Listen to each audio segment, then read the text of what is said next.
Off the Sanriku Coast of Miyagi, two great ocean currents meet. The nutrient-rich Oyashio and Kuroshio currents make this one of the world's three most fertile fishing grounds.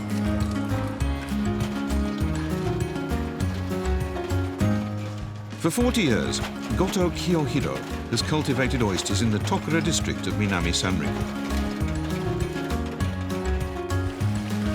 The method used here is to suspend the growing oysters on lines attached to rafts. Oysters feed on plankton carried by the ocean currents. The nutrient-dense waters off Tokura produce some of Japan's best oysters.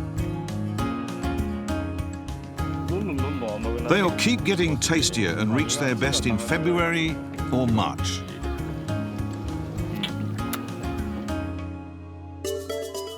At one time, this bay was overcrowded with rafts as farmers kept trying to increase production. But the result was that the oysters didn't thrive and production actually declined. The sea here was becoming drained of nutrients, and the oysters weren't getting enough nourishment to grow properly. The reputation of our oysters got worse and worse, and even reached the point where buyers were saying they just didn't want Tokura oysters anymore. GOTO grew more and more concerned about the deterioration of the marine environment. And then in 2011, the Great East Japan earthquake hit this coast. The tsunami devastated the area, sweeping all the oyster farms out to sea. GOTO lost his house as well as all his oyster growing gear. Looking at the now empty sea, he came to a decision. When you've lost everything, you are left with a blank slate. This gives you the freedom to come up with new ways to do things.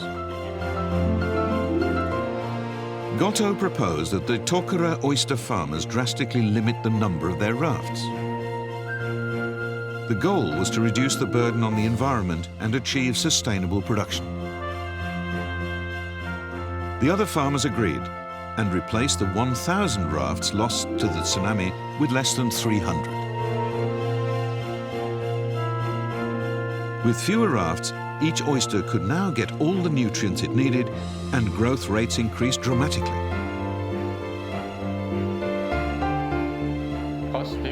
It used to take 3 years of growth for an oyster to reach 15 grams. And now they were weighing 20 grams after just 4 months. Even more surprising was how different the oysters became, so much plumper and tastier. And after all, as growers, our main goal must be to produce oysters for people to eat and enjoy. We're still thinking about how we can improve things further in future.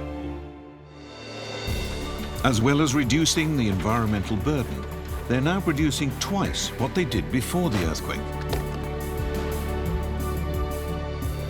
GOTO's company's efforts in sustainable oyster farming have been certified by ASC, the International Aquaculture Standards Body.